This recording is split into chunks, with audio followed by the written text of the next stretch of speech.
وَلَنَبْلُوَنَّكُمْ بِشَيْءٍ مِّنَ الْخَوْفِ وَالْجُوعِ وَنَقْصٍ مِّنَ الْأَمْوَالِ وَالْأَنفُسِ وَالثَّمَرَاتِ، ہم ضرور آزمائیں گے دنیا کی زندگی میں تمہیں خوف کے ذریعے، بھوک کے ذریعے، جان اور مال میں نقص کے ذریعے، وَبَشِّرِ الصَّابِرِينَ، اور بشارت ہوگی صبر کرنے والوں کے لیے۔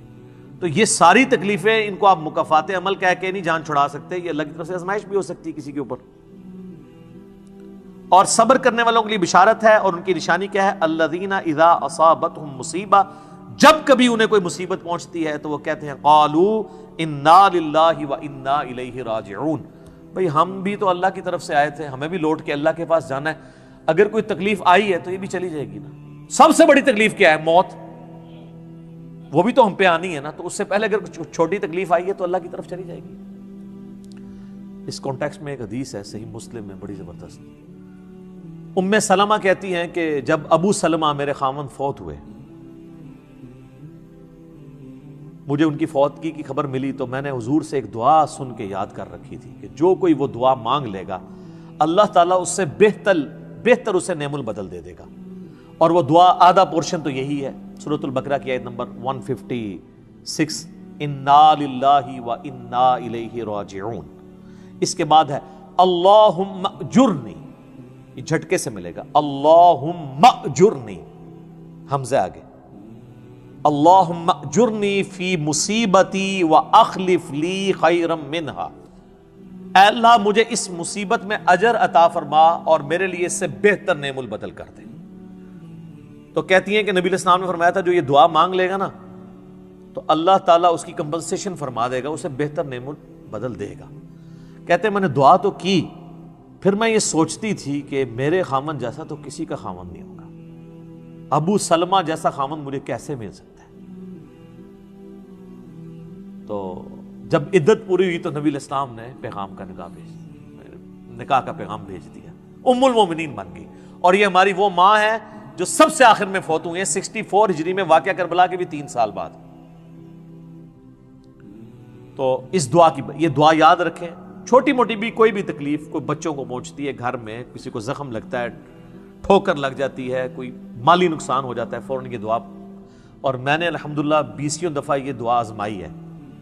وقتی طور پہ تو فیل ہو رہا ہوتا ہے کہ یار کوئی مسئلہ خراب ہو گیا، لیکن اس کے بعد اسی شر کے اندر خیر چھپی ہوئی ہوتی ہے، وہ مل جاتی ہے۔ اس آپ دعا کو یاد رکھیں، اور صبح شام جو چھوٹی موٹی کوئی خبریں بھی آپ کو ملتی رہتی ہیں نا، اس کے اوپر آپ یہ دعا پڑھتے رہیں، یہ آپ کے لیے ایک بہت بڑا وظیفہ ہے انشاءاللہ تعالی۔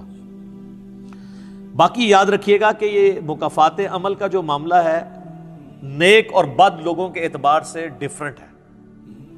نیک لوگوں کو جو تکلیفیں آتی ہیں نا دنیا میں، وہ ان کے درجات کو بلند کرنے کے لیے آتی ہیں، اور یہ اللہ تعالیٰ نے بڑی سختی کے ساتھ سورۃ العنکبوت کے اندر نا صحابہ کرام کو ایڈریس کر کے نا یہ فلسفہ کلیئر کیا ہے، آیت نمبر 2 اور 3 کے اندر، احسب الناس ان یترکوا ان یقولوا آمنا وهم لا یفتنون، کیا لوگ اس گمان میں ہیں کہ انہیں صرف اس بات پہ چھوڑ دیا جائے گا کہ وہ ایمان لے آئے اور ہم ان کی آزمائش نہیں کریں گے؟ وَلَقَدْ فَتَنَّ الَّذِينَ مِن قَبْلِهِمْ، بے شک ہم نے ضرور آزمایا تھا ان سے پہلے لوگوں کو، فَلَيَعْلَمَنَّ اللَّهُ الَّذِينَ صَدَقُوا وَلَيَعْلَمَنَّ الْكَاذِبِينَ، تو اللہ تعالیٰ ضرور جانچ کر رہے گا کہ کون سچے ہیں اپنے دعوے کے اندر، کس دعوے میں کہ غلامی رسول میں موت بھی قبول ہے، اور کون صرف نعرہ بازی کر رہے ہیں۔ اللہ تعالیٰ ان کو ظاہر کر کے رہے گا، جانچ کے رہے گا۔ تو یہ اللہ تعالیٰ نے اپنا اصول رکھا ہے، یونیورسل ٹروتھ ہے۔ اس کانٹیکسٹ میں صحیح بخاری میں ایک حدیث ہے، صحابہ کرام نے جب کافروں کی تکلیفوں کا ذکر کیا نا حضور سے، تو آپ نے فرمایا صبر کرو، اللہ کی قسم تم سے اگلے لوگوں کو زمین میں گاڑا جاتا تھا، سر کی مانگ پہ آرا رکھا جاتا تھا اور کہا جاتا تھا کہ اسلام چھوڑ دو، اور وہیں ان کے 2 ٹکڑے کر دیے جاتے تھے، وہ اپنے دین پہ قائم رہتے تھے۔ لوہے کی کنگیاں ان کے گوشتوں پہ پھیری جاتی تھی، حتیٰ کہ ہڈی تک پہنچ جاتی تھی، تب بھی وہ اپنے دین پر ثابت قدم رہے۔ تو نبی علیہ السلام نے اپنے صحابہ کو اگلے لوگوں کی یہ تکلیف گنوائی۔ تو اب وہ جو اتنی تکلیفیں کاٹتے رہے ہیں وہ کوئی مکافات عمل نہیں ان کے لیے ہوا، آزمائش تو ہوئی ہے نا جی۔ تو نیک اور برے لوگوں کے اعتبار سے ڈیفرنٹ ہے، یہ ذہن میں رکھیے گا۔ بخاری اور مسلم کی متفق علیہ حدیث ہے، نبی علیہ السلام نے فرمایا مسلمان کو کوئی بھی تکلیف پہنچتی ہے، دکھ درد بیماری، کوئی اندیشہ کہتے ہیں ذہنی ٹینشن کو، صرف کہ یہ نہ ہو جائے، حتیٰ کہ اس کے پاؤں میں کانٹا بھی چبھ جائے، تو اللہ تعالیٰ اس کے بدلے میں اس کے گناہوں کو معاف کر دیتا ہے۔ اور مسلم شریف میں ڈیٹیل ہے کہ جب یہ سورۃ النساء کی آیت نمبر 123 نازل ہوئی نا، کہ چھوٹے سے چھوٹے اعمال کا بدلہ بھی ملے گا اور چھوٹی سے چھوٹی نیکی کا بھی، تو صحابہ پریشان ہو گئے، ان کا یا رسول اللہ ہم تو یہ تو سارے پکڑے جائیں گے، کس طریقے سے کوئی بندہ پرفیکٹ ہو سکتا ہے؟ تو حضور نے فرمایا پریشان ہونے کی ضرورت نہیں ہے، مسلمان کو جو دنیا میں تکلیفیں اور بیماریاں آتی ہیں نا، وہ اس کی ان غلطیوں کا کفارہ بن جاتی ہیں۔ حتیٰ کہ جامعہ ترمذی میں، ابو داؤد میں ایک حدیث ہے، نبی علیہ السلام نے فرمایا کہ دنیا میں سب سے زیادہ تکلیفیں انبیاء کو آتی ہیں، تو کیا انبیاء پہ مکافات عمل ہو رہا ہوتا ہے؟ نعوذ باللہ۔ اس کے بعد ان پہ آتی ہیں جو ان کے بعد اللہ تعالیٰ کو سب لوگوں سے بڑھ کے محبوب ہوتے ہیں۔ آپ نے صحابہ کا بھی نام نہیں لیا، فرمایا جو بھی، وہ اس زمانے میں بھی ہو سکتا ہے، آج کے زمانے میں بھی، کیونکہ بعض اصحاب تو ایسے ہیں جنہوں نے کفر کی زندگی میں بھی موج کی ہے اور اسلام کی زندگی میں موج کی ہے، وہ تکلیفوں سے گزرے ہی نہیں ہے۔ اچھا، اور پھر فرمایا اس کے بعد وہ لوگ ہیں جو اس کے بعد اللہ کو سب سے بڑھ کر محبوب ہوتے ہیں، حتیٰ کہ انسان پہ تکلیفیں آتی رہتی ہیں اور اس کی موت کا وقت آ جاتا ہے اور اللہ تعالیٰ اسے پاک و صاف کر کے دنیا سے اٹھا لیتا ہے۔ یہ جو لوگ کہتے ہیں نا یار وہ موت کے وقت فلانے کے ساتھ، یار وہ احمد دیدہ صاحب 9 سال تک قومے میں رہے ہیں، اتنی اسلام کی انہوں نے خدمت کی، ہزاروں عیسائیوں کو مسلمان کیا، لاکھوں مسلمانوں کے ایمان کی حفاظت کا سبب اللہ نے ان کو بنایا، لیکن وہ 9 سال تک قومے کی حالت میں رہے، 1996 سے لے کے 2005 تک۔ تو کوئی کچھ کہتا تھا جی یہ وہ عیسائی بھی ان کو کہتے تھے دیکھو جی اس کو بدوا لگ گئی اور یہ وہ ہو گیا، گستاخ ہے، یہ ہے وہ ہے۔ تو یہ تو کوئی طریقہ نہیں ہے۔ اس طریقے سے جنید جمشید صاحب جب شہید ہوئے تو آپ دیکھ لیں ان کے مخالفین نے ان کے بارے میں کیا بات کی، اور صحابہ کرام کو تو رومن امپائر کی بیٹل فیلڈز کے اندر تیل کے کڑاؤں میں روسٹ کیا گیا ہے، تو آپ کیا کہیں گے نعوذ باللہ ان کے ساتھ یہ کچھ ہو گیا؟ ابو عبیدہ ابن جرح، معاذ ابن جبل لاڈلے ترین صاحب ہیں، طاعون کے مرض میں شہید ہوئے ہیں، اور طاعون میں اتنے بڑے بڑے پھوڑے جسم کے اوپر نکلتے ہیں۔ آپ تو سمجھتے ہیں کہ صحابہ کرام جو ہے وہ بڑے سکون سے بیٹھتے ہوں گے اور پھر کلمہ پڑھتے ہوں گے، ساتھ ہی ایسے روح پرواز کر جاتی ہوگی۔ حضرت حمزہ ابن عبد المطلب کا مسلح ہوا ہے، سید الشہداء ہیں۔ حضرت حسین علیہ السلام کے ساتھ جو کچھ کربلا میں ہوا ہے، تو نیک بندوں اور عام بندوں کے اعتبار سے اس کا حکم ڈیفرنٹ ہے۔ نیک بندوں کے درجات بلند ہوتے ہیں، حسین ابن علی سے اتنی بڑی قربانی نے اللہ نے لی کہ قیامت والے دن ان کو جنتی نوجوانوں کا جو سردار ہونا ہے اس کو جسٹیفائی کیا جائے کہ آؤ جی حسین جیسی ہے کسی قربانی، بنا دینا ہے سردار، آ جاؤ لے کے آؤ۔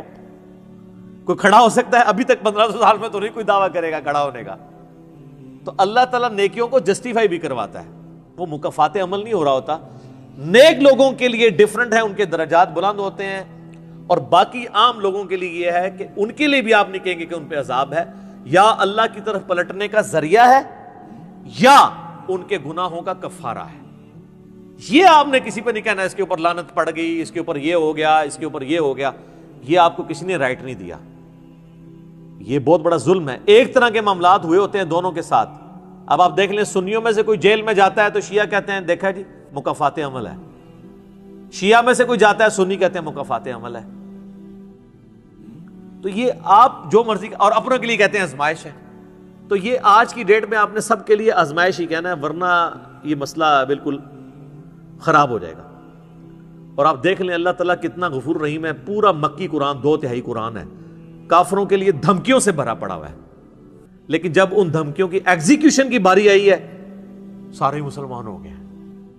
ہائے ہائے، آپ کوئی کہہ سکتا تھا کہ یا اللہ اتنی دھمکیاں تو نے دی، میں یہ کر دوں گا، تم پہ وہی عذاب آئے گا جو اگلے لوگوں پہ آیا تھا، تو اللہ اپنی کتاب کو سچا کر دینا اور عذاب لے آ۔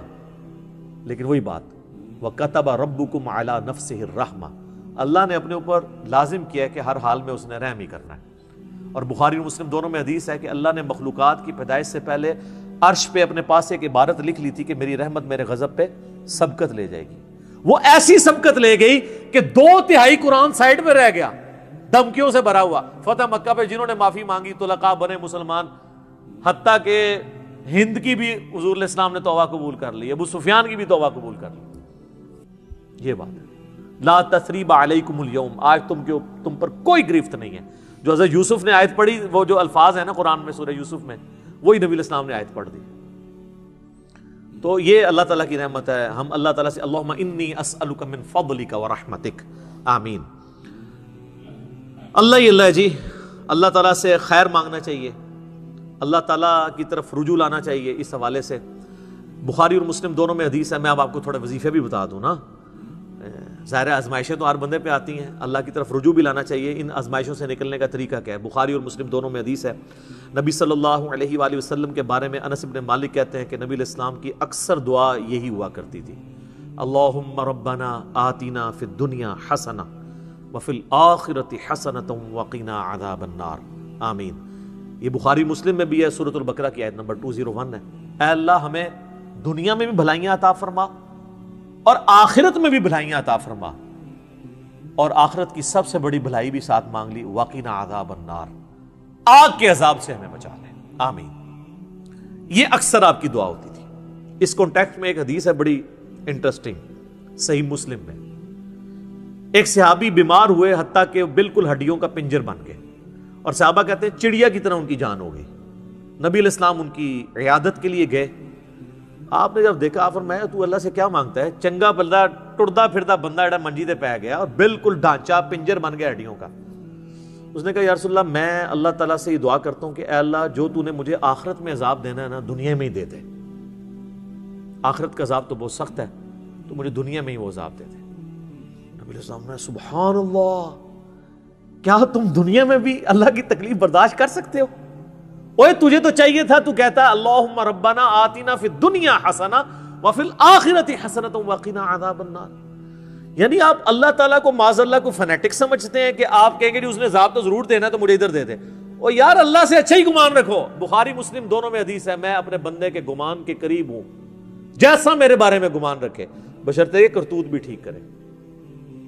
تو سر ہم تو یہ کہتے ہیں یا اللہ ہم نہ تیری آزمائش کے قابل ہیں نہ تیرے عذاب کے قابل ہیں, ہمیں بلا حساب و کتاب ہی جنت میں داخل فرما دے, آمین. تو میں اپنے بندے کے گمان کے قریب ہوں. اچھا گمان رکھیں, انشاءاللہ تعالی اینڈ رزلٹ بھی اچھا ہوگا. آپ اللہ سے گمان اچھا رکھیں, یہ گمان بہت اہم چیز ہے. اور یہ آپ کا جو کانفیڈنس ہے نا اللہ کے اندر کہ انشاءاللہ اللہ میرے ساتھ خیر کا معاملہ ہی کرے گا. اچھا کئی لوگ ہیں وہ کہتے ہیں منو تے اللہ نے دینے ہی عذاب ہے. استغفر اللہ. تو آپ چاہے اچھے اعمال کرتے ہیں برے اعمال, تب بھی آپ نے یہ اپنے بارے میں یہ بات نہیں کرنی. یہ تو اور کسی کے بارے میں تو آپ نے سوچنا بھی نہیں سر, وہ تو کہانی ختم. وہ تو صحیح مسلم میں حدیث ہے نا, ایک شخص نے قسم اٹھا کے کہہ دیا تھا کہ اللہ تعالیٰ اس کو کبھی معاف نہیں کرے گا. وہ بڑا گنہگار شخص تھا. اللہ کی بارگاہ میں پہنچے, اللہ نے فرمایا تو نے میرے بھی آپ پہ کیسے قسم کھا دی؟ جا, میں نے اس کو معاف کیا, تجھے دوزخ میں پھینکا. لا يسأل عما يفعل وهم يسألون, سورۃ الانبیاء کی آیت ہے. اللہ کو کوئی نہیں پوچھ سکتا اس نے یہ کیوں کیا, وہ سب کو پوچھ سکتا ہے کہ انہوں نے یہ کیوں کیا. یہ اللہ تعالیٰ کے بارے میں ناشکری پھیلانا سورہ الزمر میں ہے, لا تقنطوا من رحمت اللہ, اللہ تعالیٰ کے بارے میں مایوسی عوام کے اندر پھیلانا. لیکن اس کا دوسرا پہلو بھی غلط ہے کہ آپ رحمت کی آیتیں پڑھ کے تو لوگوں کے کام چوک کے رکھو, وہ بھی دوسری ایکسٹریم ہے, وہ بھی نہیں ہونی چاہیے. رحمت سے دھوکہ بھی نہیں کھانا, ہاں اعمال پورے کرنے ہیں اور پھر اللہ سے امید بھی رکھنی ہے. جو سیدنا ابوبکر نے حضرت عمر کو وصیت کرتے ہوئے کیا کہا تھا, کیا عمر جب تو جنتیوں کی طرف دیکھے نا تو دعا کرنا کہ میں بھی ان میں شامل ہو جاؤں, اور جب بھی تو جہنمیوں کا ذکر لائے تو اللہ صلی اللہ علیہ وسلم سے پناہ مانگنا کہ کہیں میں ان میں شامل نہ ہوں. انہوں نے آگے سے کہا کہ میں عشرہ مبشر ہوں. ٹھیک ہے, یہ معاملہ بہت سینسٹیو ہے. جن کو اللہ کا تعارف ہے نا تو وہ ان کی زندگی بڑے ڈر ڈر کے گزرتی ہے. تو یہ حدیث میں نے اس لیے بتا دی. ایک اور ذریعہ ہے ان آزمائشوں سے نکلنے کا. صحیح بخاری اور مسلم دونوں میں حدیث ہے, جس کی یہ خواہش ہے کہ اللہ اس کی عمر دراز کر دے اور اس کے رزق میں کشادگی دے دے. رزق میں دنیا کی ہر نعمت شامل ہے. ہم تو دولت ہی سمجھتے ہیں نا, اچھی صحت بھی رزق ہے, اچھی اولاد بھی رزق ہے, اچھی صحت بھی رزق ہے, مال کی فراوانی بشرطے کہ وہ فطرے میں نہ ڈال دے وہ بھی رزق ہے. ہر چیز دنیا میں جتنی بھی اہمیت ہے کی چیزیں جو ہم سمجھتے ہیں. تو بخاری اور مسلم دونوں میں الفاظ ہیں جس کی یہ خواہش ہے اس کی عمر دراز ہو جائے اور اس کے رزق میں کشادگی ہو تو اپنے رشتہ داروں کے ساتھ حسن سلوک کرے. یہ ہے جناب وہ کام کرنے کا. حسن سلوک خالی ان کو تسلیاں نہیں دینا. ظاہر ہے قرآن اور حدیث میں جب رشتہ داروں سے صلہ رحمی کا ذکر آتا ہے تو یہ ہے کہ ان کے ساتھ قطع تعلق ہی نہیں کرنی, دوسرا ان کی فائنینشیل سپورٹ کرنی ہے. اس لیے آپ دیکھیں سب سے زیادہ حقدار زکوٰۃ کے صدقات کے آپ کے بہن بھائی ہیں, سب سے قریبی رشتہ وہ ہے, اس کے بعد کوئی اور حقدار ہے. باقی اس پہ تو امت کا اجماع ہے کہ جو صدقات اللہ کی راہ میں آپ کرتے ہیں اس سے اللہ تعالیٰ تکلیف ٹالتا ہے. منت سے نہیں ٹلتی. بخاری مسلم میں حدیث ہے کہ منت سے کنجوس کا مال ہی نکلتا ہے, تکلیف نہیں ٹلتی. لاجیکل ہے. منت تو یہ کہ یا اللہ پہلے یہ کر تو میں کراں گا, اور صدقے میں کیا ہے, یا اللہ میں نے تیری طرف سے تیری راہ میں یہ صدقہ کیا اور میں اس نیک عمل کا وسیلہ تجھے پیش کرتا ہوں, میرا مسئلہ حل کر دے. جو بخاری مسلم میں حدیث ہے 3 لوگ غار میں پھنس گئے تھے, انہوں نے اپنے پرانے اعمال کا واسطہ پیش کیا تھا. یہ نہیں کہا کہ یا اللہ ایک بار کاٹ دیتے سی یہ کریں گے, پھر کون سی نکلنا. انہوں نے اپنے پرانے کیے ہوئے اعمال کا وسیلہ اللہ کے حضور پیش کیا, جو قرآن میں بھی ہے وَاسْتَعِينُوا بِالصَّبْرِ وَالصَّلَاةِ. صبر اور نماز کے ذریعے اللہ کی مدد چاہو, جس سے وہ کہتے ہیں جی اس سے غیر اللہ کی مدد ثابت ہوتی ہے. تو کوئی کہتا ہے المدد یا صبر, المدد یا نماز, وہ اس کا مطلب ہے صبر اور نماز سے اللہ کی مدد, کیونکہ آگے آتا ہے ان اللہ مع الصابرین, بے شک اللہ تعالیٰ صبر کرنے والوں کے ساتھ ہے. تو نیک اعمال کا وسیلہ آپ اللہ کے حضور پیش کریں. تو صدقہ اور خیرات کرنا یہ اللہ تعالیٰ کی طرف سے آئی ہوئی تکالیف کو, بلاؤں کو ٹال دیتا ہے. ایک چٹکلا عرض کر دیں. صدقہ وہ چیز ہے جو بلا کو کھا جاتی ہے, اور مولوی وہ بلا ہے جو صدقے کو بھی کھا جاتی ہے. ہاں, صدقہ کس کو دیتے ہیں؟ سر دیکھا کتنی بڑی بلا ہے. بلاواں نو جڑی چیز کھاندی ہے وہ صدقہ ہے, اور جو صدقے نو بھی کھا جائے سب تو بڑی بلا وہ مولوی ہے. اچھا, یہ چٹکلے کے طور پہ اس کو نیگیٹو کسی نے نہیں لینا, میں نے ایک مزاح کے طور پہ بات کی, اس کا اس ٹاپک کے ساتھ کوئی تعلق نہیں ہے, چونکہ ایک مشہور ہے چیز. تو یہ میں نے آپ کو ایک دعائیں, اذکار اور پھر اعمال بھی بتا دیے. آخر میں 2 دعائیں میں وہ جو بیان کی تھی ان کو ریپیٹ کر دیتا ہوں. ایک پریونٹیو دعا ہے. یہ 2 علاج ہوتے ہیں نا, پریونٹیو اور کیوریٹیو. پریونٹیو علاج یہ ہوتا ہے کہ بیماری ہونے سے پہلے علاج کیا جائے, جیسے ویکسین ہے. آج کل وہ کہہ رہے ہیں کورونا کی ویکسین بن گئی ہے کہ وہ لگوا لیں تو تکلیف ہوئی نہ. ایک ہوتا ہے کیوریٹیو علاج کہ بیماری ہو گئی ہے تو اب علاج کیسے کرنا ہے. تو پریونٹیو علاج جو دعائیں ہیں نا وہ ہے اللہم ربنا آتنا فی الدنیا حسنہ وفی الآخرۃ حسنۃ وقنا عذاب النار. ہر نماز کے تشہد میں اسے مانگے, ٹھیک ہے, بلکہ سجدے میں مانگے. صحیح مسلم میں حدیث ہے کہ سجدے میں تم اپنے رب کے سب سے زیادہ قریب ہوتے ہو, خوب دعائیں مانگا کرو. سجدے میں بھی آپ یہ دعا مانگ سکتے ہیں, تشہد میں تو مانگے ہی مانگے. وہ بخاری مسلم میں حدیث ہے درود شریف کے بعد جو چاہو اپنے رب سے مانگو, وہ تو قبولیت کی ایک جگہ ہے. اس کے علاوہ یہ ہو گئی پریونٹیو علاج بیماریوں سے, پریشانیوں سے. جتنے سنت اذکار ہیں, بسم اللہ الذی لا یضر یا اعوذ بکلمات اللہ التامات من شر ما خلق, یہ ساری کی ساری چیزیں اللہ تعالیٰ کی طرف سے ایک سنت اذکار ہیں. لیکن یہ یاد رکھیے گا یہ ناگہانی آفات کے لیے ہیں. یہ نہیں ہے کہ بسم اللہ پڑھ کے ساکٹ میں انگلی دے دے یا بسم اللہ الذی لا یضر پڑھ کے تو کوبرے سے کھیلنا شروع کر دے. نہیں, وہ پھر آپ اپنے اوپر تقدیر خود غالب کروا رہے ہیں, پھر یہ اذکار نہیں اثر کریں گے. یہ ناگہانی آفات کے لیے. جب کوئی شخص اپنے اوپر خود تقدیر غالب کر لیتا ہے نا پھر وظائف ہو جاتے ہیں سائڈ کے اوپر. یہ ذہن میں رکھیے گا. پھر بھی جو تکلیفیں آنی ہے نا وہ تو آنی ہے اللہ کی طرف سے آزمائش والی. وہ تو ہمیں یہی ایٹیچیوڈ ہے کہ ہم اللہ تعالیٰ کی طرف رجوع لائیں, اور وہی ہے کیوریٹیو علاج کہ جب کسی پہ تکلیف آ جائے تو اب کیا کرنا ہے. اس نے کہنا ہے انا للہ و انا الیہ راجعون اللہم اجرنی فی مصیبتی و اخلف لی خیرا منہا.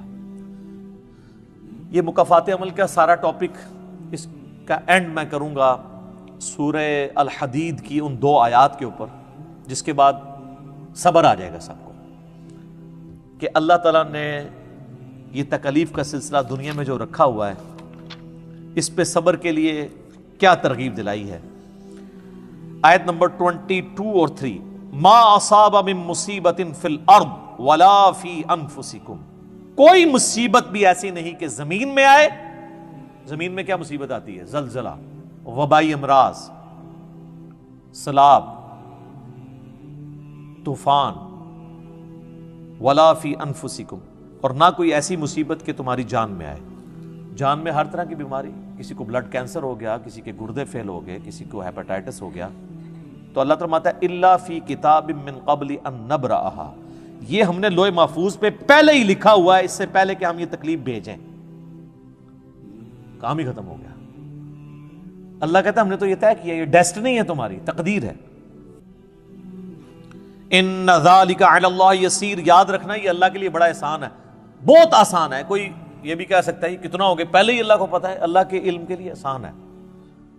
سورۃ الانعام میں تو یہاں تک آیا ہے کہ خشکیوں میں یا سمندروں کے اندر کسی درخت کا اگر پتا بھی گرتا ہے نا تو اللہ کو پہلے سے علم ہے، اور زمین کی گہرائیوں میں کوئی دانہ بھی پھوٹتا ہے نا وہ پہلے۔ اب ظاہر ہے ہمارا ذہن تو اس ڈیٹے کو سمجھ نہیں سکتا، بلکہ آج ہم نے لیپ ٹاپس میں، ہارڈ ڈسک میں وہ ڈیٹا سٹور کر لیا ہے جو 8 سے 100 سال پہلے کا انسان اس کو ماننے کے لیے تیار نہیں ہوگا کہ یہ ٹچ سکرین موبائل کیا کر سکتا ہے، اتنی دور بات کر سکتے ہیں، وہ تو اس کو بھی ماننے کے لیے تیار نہیں ہوں گے۔